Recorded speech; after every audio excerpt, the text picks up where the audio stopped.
ما تخليش حد ياخد عليك عشان هتقلل من نفسك.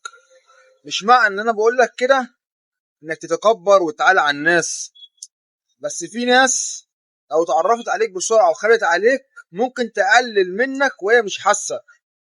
لان برضو الثقافة ممكن ناس مستواها التعليمي برضو مش نفس مستواك او مستواها الفكري.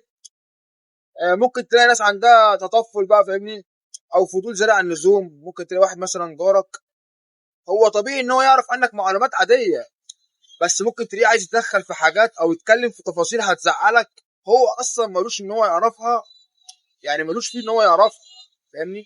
فالموضوع انتشر الايام دي، بتحس ان ايه، بتلاقي ناس طيبين هم عادتهم كده ممكن يتعرف على اي حد، بس مع الوقت بيلاقي نفسه بيقلل من نفسه، لان زي ما قلنا مش كل يفكر نفس الفكر.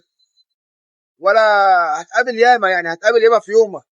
عشان كده بقول لك حاول ان انت ما تخليش حد ياخد عليك عشان هتقلل من نفسك.